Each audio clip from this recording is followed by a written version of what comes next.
Innahu min Sulaiman. Innahu min Sulaiman. Innahu bismillahirrahmanirrahim.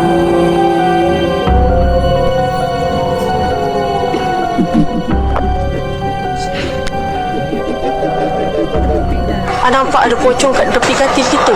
Meracau, dia dah terpekik apa semua Nampak ini kuntilanak semua. Apa dia ni bikin kat sini Aku macam seram itu nak tanya lah. Pasal tak Dia dipanggil kotak 7 kali 7.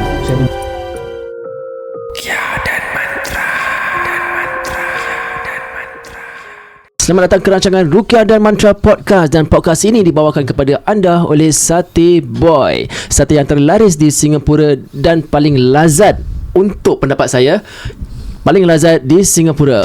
Kalau anda ingin order sate, pergi sahaja ke laman sateboy.sg dan boleh letakkan promo kod anda RMXSB10.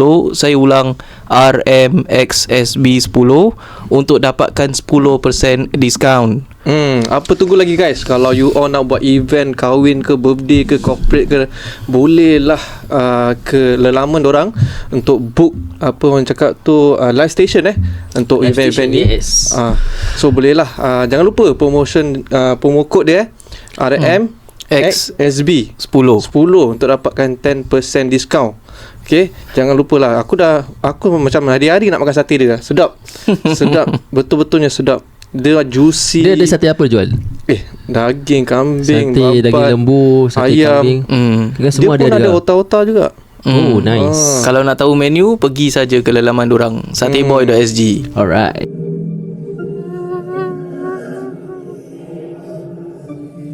Selamat kembali ke rancangan Ruqyah dan Mantra Podcast. Dan sebelum saya bermula, saya ingin berterima kasih kepada para penonton kami semua yang telah support dan subscribe, like dan subscribe ke channel kami YouTube dan Spotify.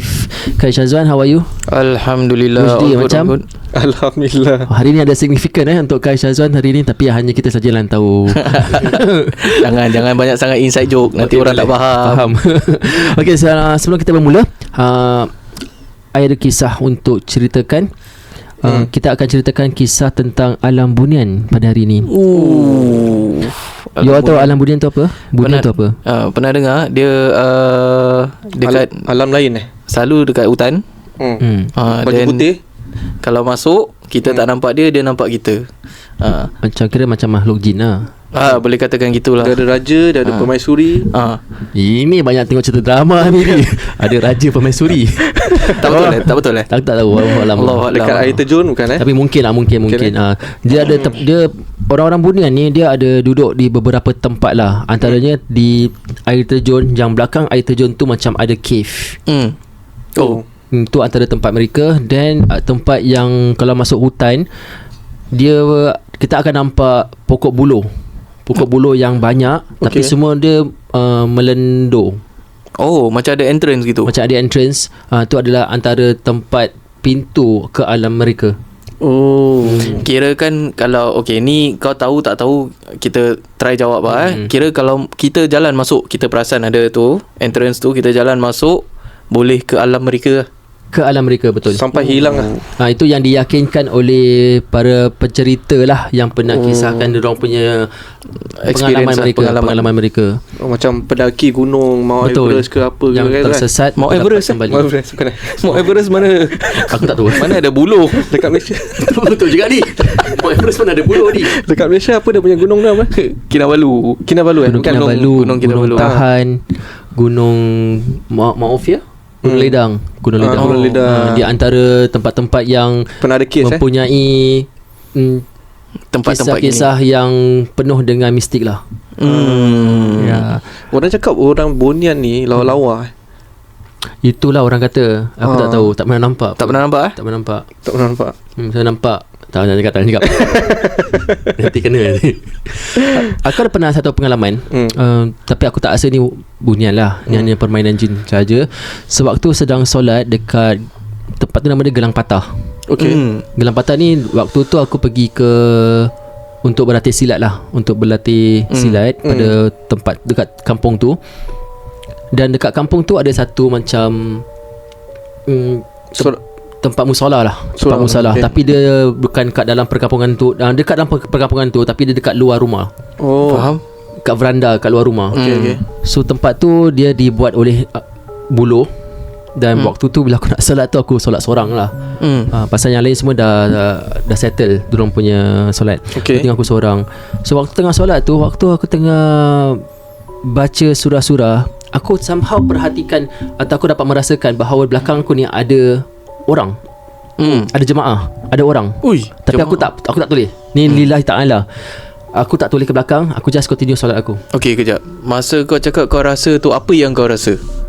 Bulu roma ternaik You ke? know kalau ada orang kat belakang kau, you feel something is behind you. Ni bukan kita punya apa tu, minda kita yang Main-main kan? tak. Ni but this is really I felt something is, ada orang kat belakang sedang ikut. Okay, Dia bukan kau Fatihah amin, dia bukan aminkan lah. Tak, bukan. Habis kau tahu macam kita punya pandangan kan, penglihatan kita kan, kalau let's say contoh kita tengok terus, kita tengok depan ni, tepi-tepi pun boleh nampak kan. Kau ada tak macam nampak The glimpse macam sikit-sikit lah bayangan-bayangan ke mata ni tak nampak. Tak nampak. Cuma I felt wangian yang aku tak tahu macam mana tu, wangian atar ke bukan, tapi dia wangi. Tengah solat, habis macam bau wangi dekat daerah aku ni.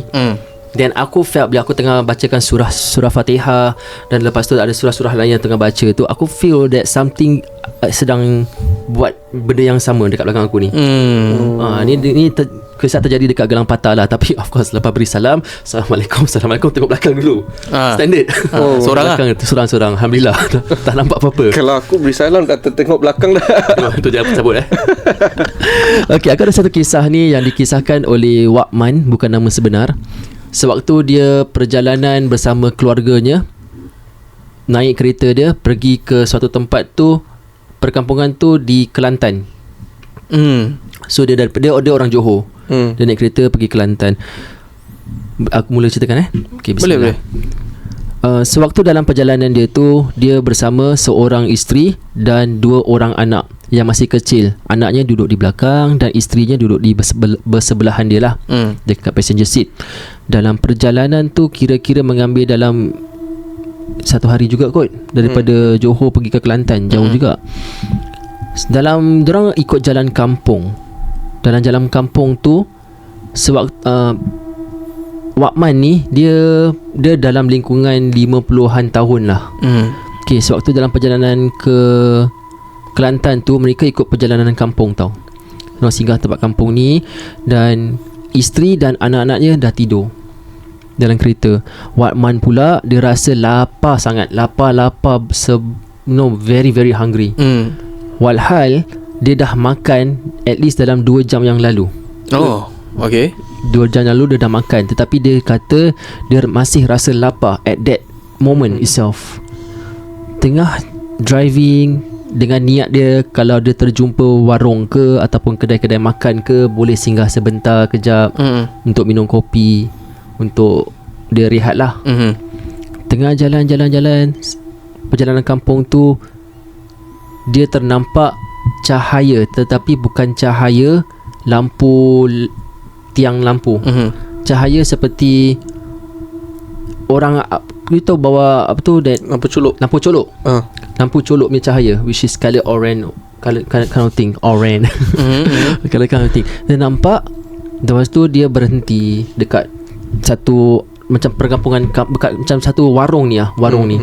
Tapi apa yang Wakman ceritakan, bahawa bila sampai kat warung tu, dia perhatikan bahawa warung tu, dia punya design dia is bukan design pada zaman kita sekarang ni. Dia punya corak kedai tu adalah corak lama-lama punya. Faham. Macam vintage punya lah. Vintage, very vintage. Bangsa ada kerusi bench kayu. Bila dia sampai tu, dia tak nak kejutkan isteri dengan anak-anaknya, kerana dia tahu bahawa mereka sedang penat, lelah dalam perjalanan jauh tu. Jadi Wakman pun dia tinggalkan kereta tu dengan enjin dia masih berlari. Dia tak off supaya ada aircon lah. Dia keluar pergi ke tempat warung tu. Warung tu taklah ramai sangat. Cuma ada dalam, dia kata less than 10, tak lebih daripada 10 orang dalam kat tempat warung tu. Bila dia sampai, dia beri salam, Assalamualaikum. Diorang semua toleh dekat dia dan dengan begitu ramah menyambut salam dia. Begitu ramah orang kampung. Tapi apa yang menariknya, bila Watman sampai ke tempat tu, dia perhatikan bahawa pakaian mereka tu seperti pakaian orang-orang lama, yang kain pelikatnya yang jatuh ke bawah. Tahu tak, kain pelikat dia bukan zaman sekarang kalau kita pakai macam kita kain nak pergi solat.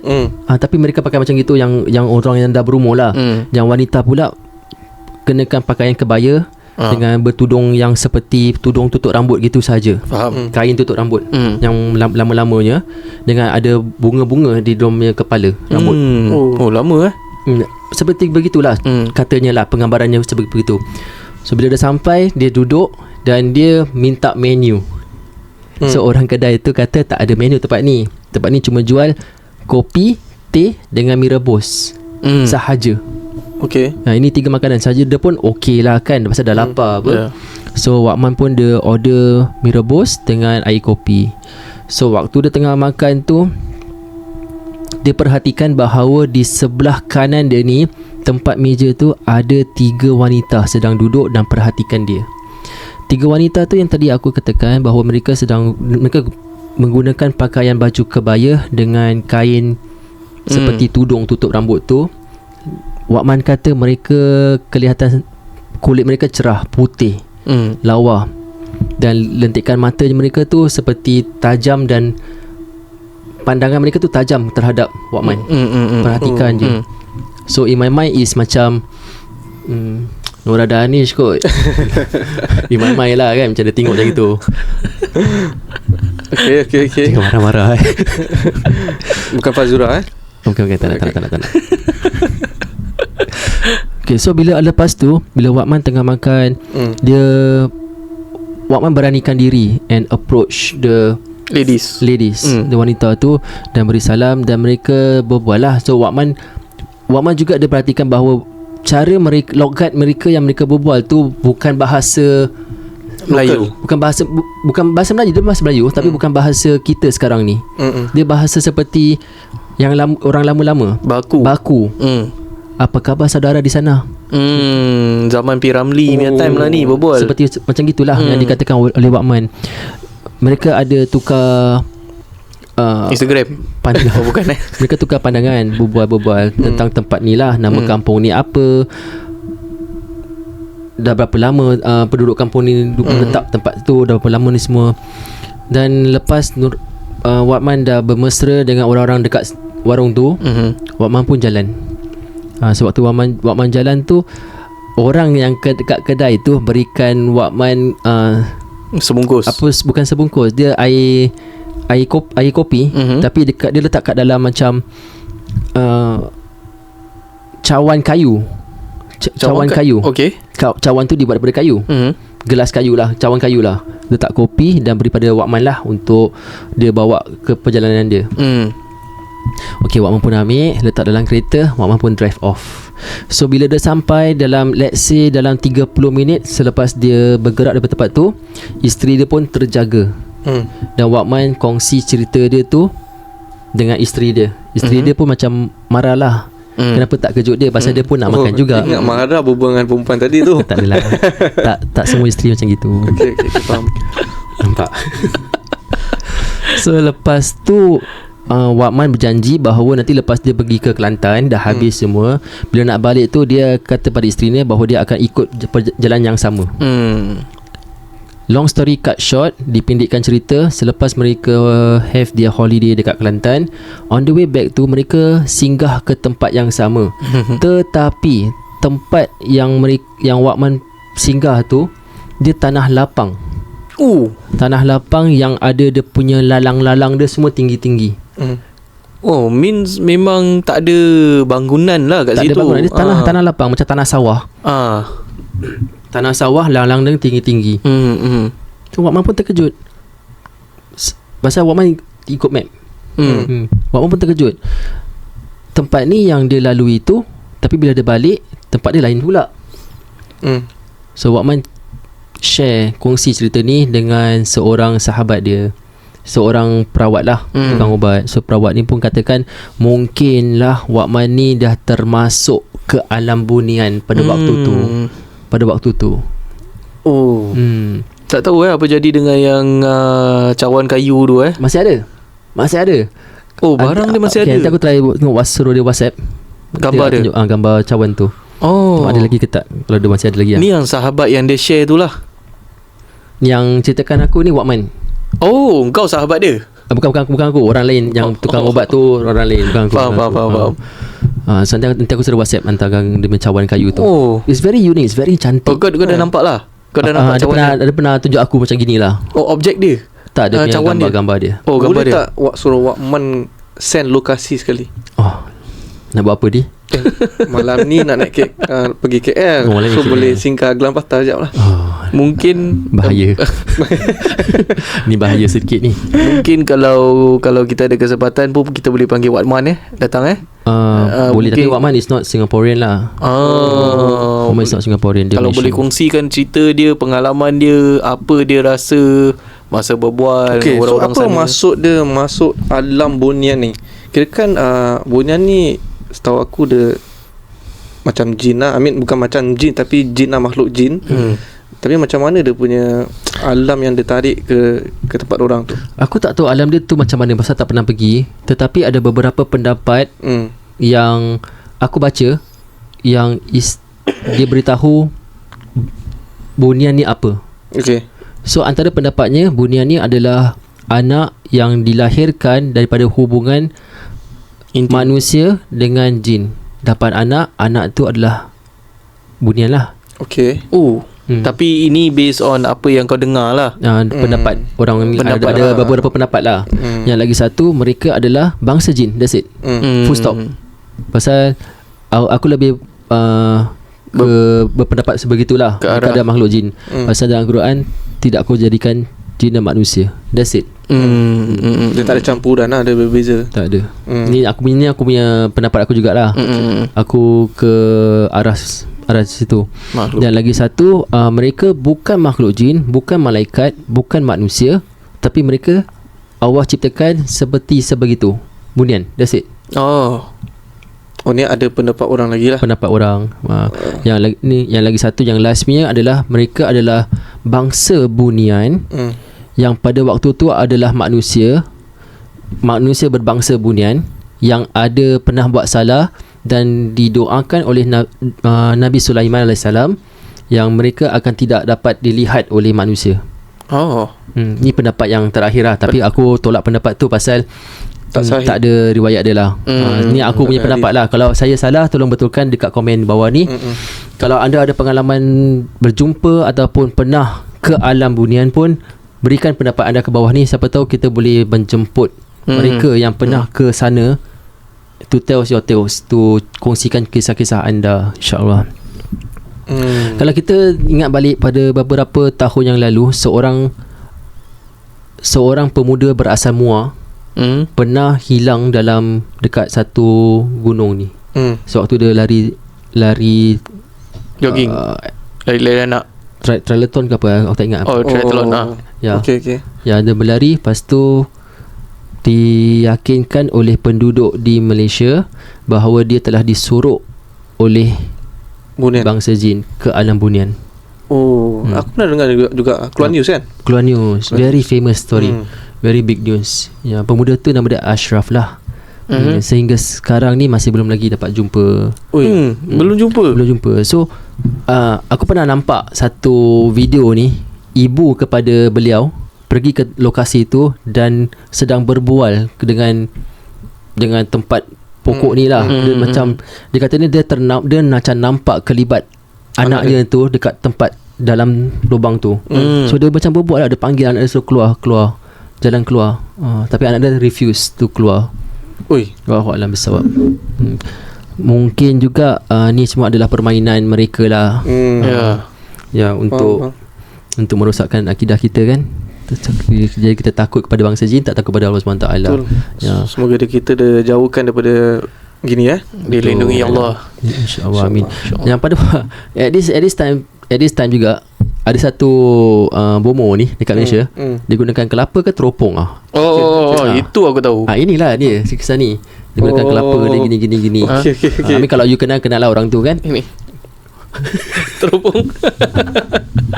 Yalah, macam gitulah cara dia. I pun tak nak cakap banyak lah tentang cara dia. Masing-masing Mungkin but he's a very interesting figure. Aku nak jumpa dia dan bawa dia ke podcast kita.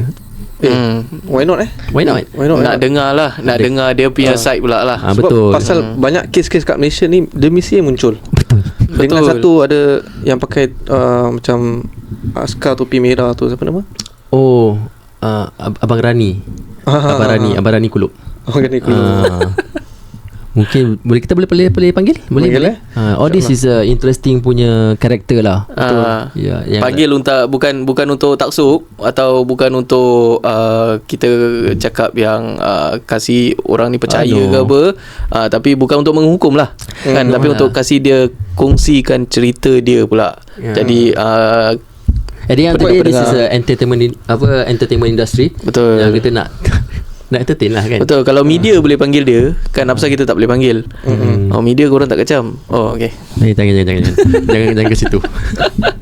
Okay, kami ada lagi sebuah kisah, tetapi sebelum kita menceritakan kisah tersebut, apa kata kita dengar kita punya sponsor dululah. Kita berikan 1-2 minit kepada sponsor kita. Teruskan.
Baik, kita akan sambung kisah seterusnya ini tentang bunian, masih dengan bunian lagi, tetapi kejadian ini terjadi di Kota Tinggi Johor.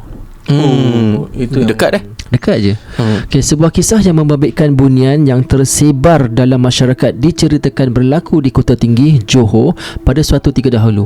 Mengikut kisahnya, 2 pemuda masuk ke hutan mencari rotan, tetapi seorang daripada mereka hilang ketika waktu senja dalam pukul 6 dah nak masuk maghrib lah. Masuk maghrib, dan gerakan mencari khas dijalankan, tetapi lelaki yang itu gagal dijumpai sehingga kan keluarga dan penduduk kampung itu menganggap pemuda itu sudah meninggal dunia dibaham oleh binatang yang buas.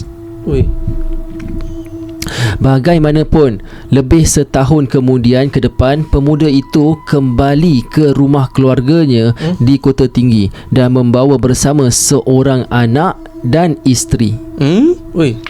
Pemuda itu menceritakan pada hari kehilangannya dia tersesat tetapi terjumpa sebuah rumah yang berpenghuni dalam hutan. Dan selepas berehat semalaman, pemuda itu meminta izin untuk pulang, tetapi dia disuruh terus tinggal di situ dan berkahwin dengan anak perempuan keluarga yang dia terjumpa dalam hutan tu. So that is one of the reason kenapa dia tak balik lah.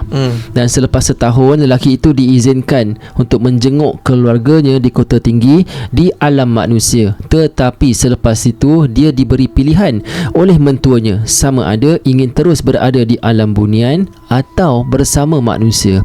Lelaki itu memilih kekal bersama anak dan isterinya di alam bunian. Cerita benar lah ni.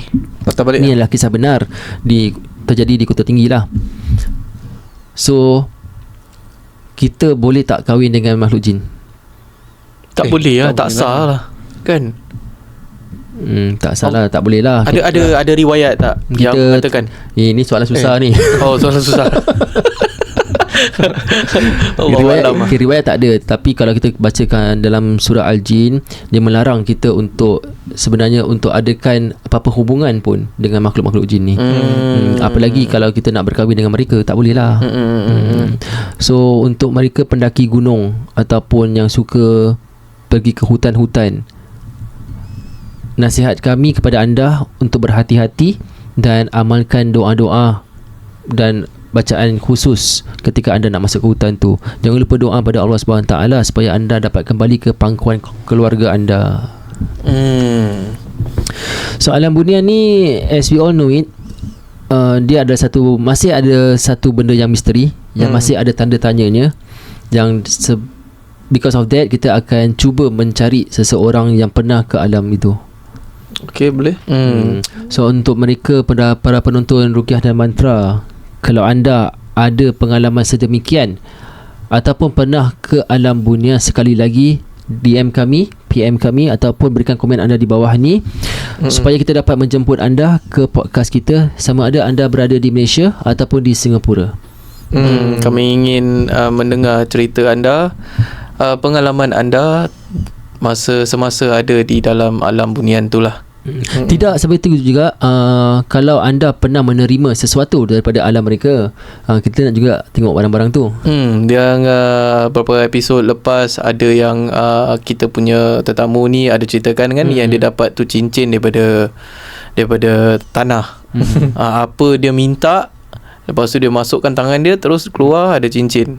Kan mungkin itu pun daripada alam sana lah. Betul, mungkin daripada alam sana, tetapi kita tidak tidak mensyorkan lah anda macam gitu. Betul.